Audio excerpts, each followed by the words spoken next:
Hola a todos amigos, bienvenidos al segundo capítulo de lo que llamamos la serie del Apocalipsis. Este es el segundo capítulo, mi nombre es Gaby Luz Mujica y les doy la bienvenida a este canal. Sé que la vamos a estar viendo también por las redes, así que bienvenidos a todos de todos los lugares donde nos vean, todas las plataformas, más que bienvenidos. Vamos a hablar de este tema y nos vamos a basar, como les decía en el video anterior, en el capítulo 1, en este libro precioso que se llama Biblia. ¿Y por qué nos vamos a basar en la Biblia? Porque acá comienza, da origen a esta profecía que es el Apocalipsis. Y me parece muy importante desmitificar todas aquellas cosas que se dicen a partir del Apocalipsis, esto de que es el fin de los tiempos y que va a venir una nave espacial y nos va a llevar a todos, o que va a haber una invasión ovni, o que porque está implicada la adivinación, la astrología, creemos que eso es un fundamento sólido. Bueno, no, en realidad esto es, acá se origina el Apocalipsis, acá está, ya se predice sobre el Apocalipsis todos los sucesos que van a haber.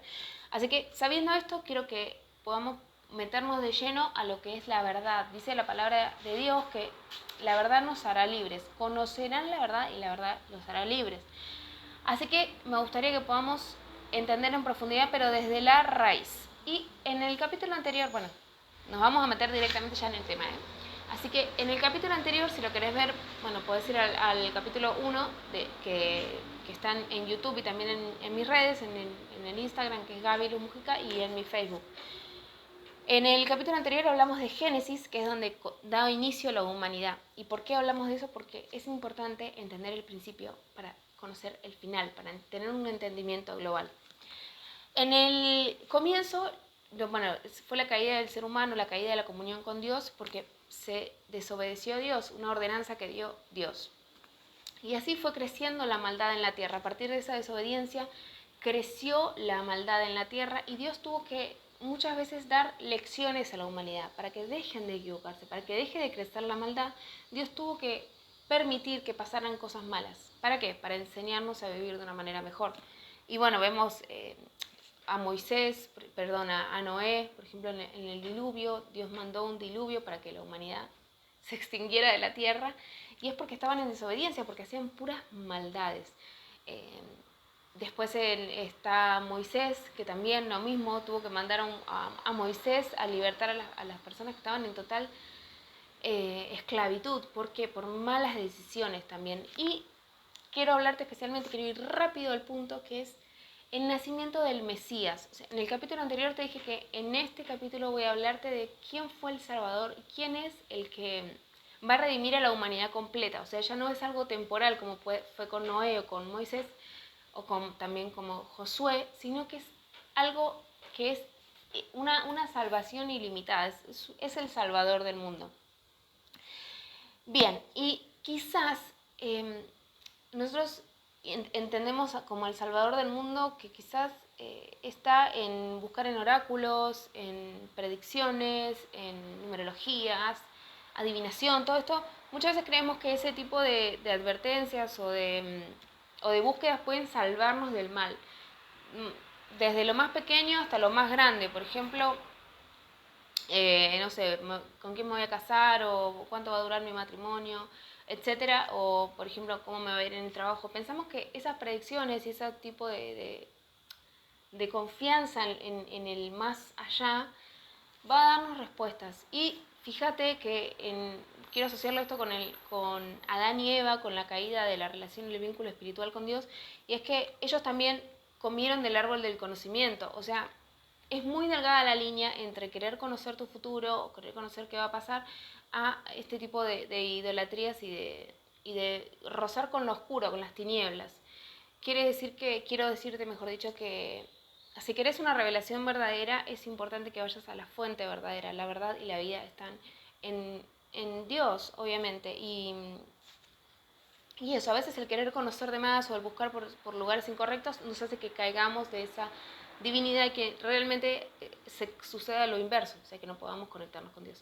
Bueno, sabiendo esto, quiero hablarte de la persona que viene a redimirnos de esa, digamos, de esa muerte espiritual, y se llama Jesús. Jesús, por si no lo sabías, es Cristo y es justamente el que marca la historia en un antes y un después. Imagínate si no es importante su existencia a tal punto de que marca un antes y un después. El antes y el después se marca a través de su nacimiento, de su llegada. Y entonces quiero hablarte justamente de cómo llegó a la tierra, por qué llegó a la tierra. Él llegó a través de una virgen que se llamó María. María es una chica de una edad de 15 años, una chica cualquiera, solamente que ella tenía un corazón muy grande y tenía una devoción hacia Dios. Entonces Dios se le aparece en su cuarto y le dice que va a ser la mamá del Mesías, pero que no va a ser embarazada por un hombre. Ella era soltera, estaba comprometida con José, pero le dice que va a ser la mamá del Mesías y va a estar embarazada del Espíritu Santo. Si eso pasara hoy, creo que, nada, diríamos que está loca y que realmente esta mujer se embarazó de un tipo X y que en realidad está mintiendo. Pero esa es la verdad, eso es lo que dicen las escrituras, que está embarazada del Espíritu Santo. ¿Y por qué tenía que ser así? Porque este hombre que iba a nacer de esta mujer iba a ser el salvador del mundo, y por lo cual debía ser un ser espiritual. Sabiendo esto, Jesús nace, Jesús crece, y a los 30 años Jesús comienza su ministerio. Ministerio quiere decir se empieza a expresar a nivel espiritual en la tierra. Empieza a mostrarle a los demás que Él es el Hijo de Dios. Antes de eso no se conoce nada de Él, solo que nació, y una historia cuando tenía 11 años y se perdió de sus papás. Pero antes de eso, no se conoce, o sea, de entre eso no se conoce nada de Él, solamente que es su llegada, su exposición en la tierra comienza a los 30 años. Él era judío y él tenía conocimientos de la Biblia claramente, pero no era el típico religioso. Él no se vestía como un religioso, él no hablaba como un religioso, sino que por el contrario, cuando él empieza a expresarse, empieza muchas veces yendo en contra de esa religiosidad, yendo en contra de lo que los hombres le impusieron como reglas a los otros hombres para llegar a Dios. Él dice que el que llega a Dios es el que está limpio de corazón, el que llega a Dios es el que muestra el amor.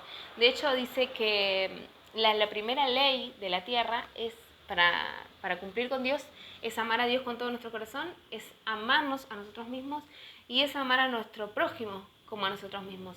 Y ahí rompe con todas las reglas y las leyes que venían inculcando los religiosos a los hombres para poder tener comunión con Dios. Porque los hombres necesitaban de alguna manera pagar las culpas que habían cometido. Pero Jesús dice, no, es otro el camino. Viene a la tierra, y ¿cómo va a ser el plan de Dios para redimirnos de ese camino de oscuridad? Bueno, es así, es a través de la cruz, es a través del sacrificio de Jesús. Primero tuvo que pasar Jesús por un montón de obstáculos, tuvo que pasar por el camino de los religiosos, de los incrédulos. Intentaron matarlo muchas veces, intentaron matarlo por cómo él se expresaba acerca de Dios. Decían que no era hijo de Dios, que él estaba simplemente loco, que estaba divagando, y intentaron matarlo varias veces los mismos judíos. Y de hecho, la muerte que él sufre en la cruz es planeada y elaborada por los mismos judíos, que convencen al emperador de turno para que lo maten, porque decían, este hombre blasfema, dice que es Dios, pero en realidad no es Dios. En todo este camino, Jesús empieza a hacer manifestaciones de lo que son los milagros divinos de Dios. Empieza a sanar enfermos, los ciegos ven, los que estaban inválidos caminan, los que estaban endemoniados son libres, los que estaban de corazón roto empiezan a tener libertad emocional y espiritual. Y todo esto vuelve locos a los religiosos, porque dicen, no, o sea, ¿cómo este tipo, un X, una persona cualquiera, viene a hablarnos de la paz y del amor? Acá hay que cumplir reglas, sí o sí, para ser personas habilitadas para hablar con Dios. Y Jesús dice, no, acá elijo a lo vil y lo menospreciado para que lleguen a Dios. Elijo a lo vil y lo menospreciado para que expresen el amor de Jesús en la tierra. O de Dios, que es Jesús, que es Dios hecho hombre, se llama Jesús. Y este tipo empieza a confrontar con los religiosos, empieza a confrontar con la ideología de la época, y eso enerva a los religiosos. Entonces planean matarlo. ¿Y cómo? A través de la muerte más terrible que se podía dar en ese momento, y es la muerte en la cruz. Ay, me apasiona demasiado de esto. Y cuando Jesús es crucificado, lo que sucede es, como dice la escritura, que va a ser llevado al matadero, va a ser llevado al matadero. Esto se profetiza en Isaías, ya que el hombre, el Hijo de Dios, va a ser muerto va a ser llevado como matadero, va a ser menospreciado, no lo estimaron como tal, como rey que es. Entonces comenzó todo esto de la persecución y realmente lo llevan de una manera vergonzosa hacia la muerte. Y realmente es terrible cómo lo matan a nivel público, o sea, lo exponen, lo llevan a la cruz y lo escupían, lo menospreciaban. Bueno, pero eso ya estaba escrito, en Isaías estaba escrito y quiero decirte que lo que sucedió en esa cruz es que él, a través de su sangre preciosa, de la sangre que se derramó, porque él fue obviamente mutilado, perdón, no sé si dice la palabra, fue flagelado para que nosotros en medio de ese sufrimiento tengamos libertad y paz. Dice Dios que es a través de su muerte que nosotros vamos a tener vida o tenemos vida. La forma en la que Dios mostró que Jesús es su hijo es dándole vida a los 3 días de muerto. O sea, él murió, fue enterrado, fue sepultado en un sepulcro, lo pusieron muerto y a los 3 días él revive, ¿sí? Y cuando revive, después de estar en el medio de la muerte, vuelve glorificado, no solo que resucita, sino que también vuelve glorificado. O sea, ya vino con una nueva iluminación, con una nueva imagen, con un nuevo corazón. Él venció a la muerte en la cruz y por eso se dice que resucitó, porque realmente resucitó a los 3 días. Y ahí se cumplió la profecía que dice que a los 3 días iba a resucitar. ¿Y qué pasa con esta nueva vida? Pasa que es lo mismo que va a suceder con nosotros en nuestra vida. Cuando nosotros estamos muertos en esa vida de pecado, en esa vida de faltas, nace la esperanza en Él, porque cuando le damos lugar a Jesús en nuestra vida, nace la nueva vida espiritual. Entonces, ¿quién viene a ser Jesús en nuestra vida? Es el Redentor, el que nos redime de esa oscuridad. En la forma en la que nosotros podemos darle lugar a eso, a esa vida nueva, es a través de confesarlo con nuestra palabra. Dice la Biblia que si vos confesás con tu boca que Él es el Señor y Salvador, serás salvo. Y salvo de esa muerte espiritual de la que hablábamos al principio, salvo de esa división entre el Dios del cielo y la tierra y el hombre terrenal.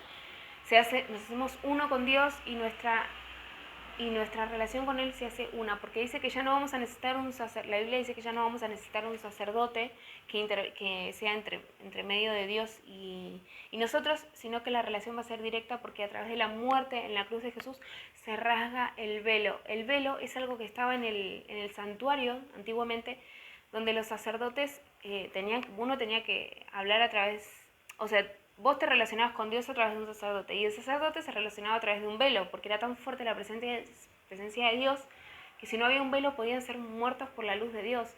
Cuando matan a Jesús en la cruz, el velo se rasgó el velo, y ahí es que tuvimos la iluminación a través de Jesús y podemos relacionarnos directamente con Dios. Así que eso es lo que trajo Jesús a nuestra vida.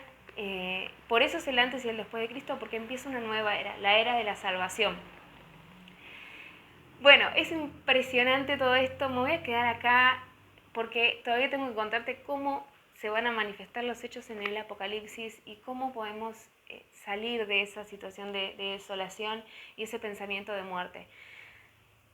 Te dejo con esto, te dejo para que vos lo pienses, lo recapacites, también que puedas estar leyendo todas estas palabras acá en la Biblia, que veas la historia, y te invito a que empieces desde Mateo en el capítulo 1, donde vas a estar conociendo cómo es que se empezó a manifestar como te decía al principio, el ministerio de Jesús en la tierra. Y está en Mateo 1 y está toda la genealogía de Jesús, cómo comenzó. O sea, te interesa todo eso, te va a encantar. Y habla del nacimiento de Jesús y todo cómo se fue manifestando su tiempo de vida acá en la tierra, ¿sí? Así que te voy a leer esto antes de irme. Dice, y está en Mateo 5, las bienaventuranzas. Mateo 5, capítulo 3 dice, dichosos, este es Jesús hablando, dichosos los pobres de espíritu, porque el reino de los cielos les pertenece. Dichosos los que lloran, porque serán consolados. Dichosos los humildes, porque recibirán la tierra como herencia. Dichosos los que tienen hambre y sed de justicia, porque serán saciados. Dichosos los compasivos, porque serán tratados con compasión. Dichosos los de corazón limpio, porque ellos verán a Dios. Dichosos los que trabajan por la paz, porque serán llamados hijos de Dios. Dichosos los que son perseguidos por causa de la justicia, porque el reino de los cielos te pertenece. Estaba hablando de la justicia divina acá, estaba hablando de lo que hoy yo te estoy hablando a vos. Nos quedamos acá porque es muchísimo lo que hay para hablar, pero esa es una de las primeras palabras que Dios le dijo al pueblo. Así que te dejo con esto y para que lo puedas meditar y también puedas evaluar todo esto que está en Mateo, está en las primeras, está en el principio del Nuevo Testamento. El Nuevo Testamento es porque es el nuevo tiempo de Dios. Te mando un abrazo grande y vamos a estar viendo lo que sigue en el capítulo 3. Así que te dejo con esto, te mando un abrazo grande y coméntame acá abajo tú lo que pensabas. Esto es para que todos podamos expresarnos y conocer más del reino de los cielos acá en la tierra. Un besote grande, mi nombre es Gaby Luz Mujica y este fue el capítulo 2 de Apocalipsis. Un abrazo grande y muchas bendiciones, chicos.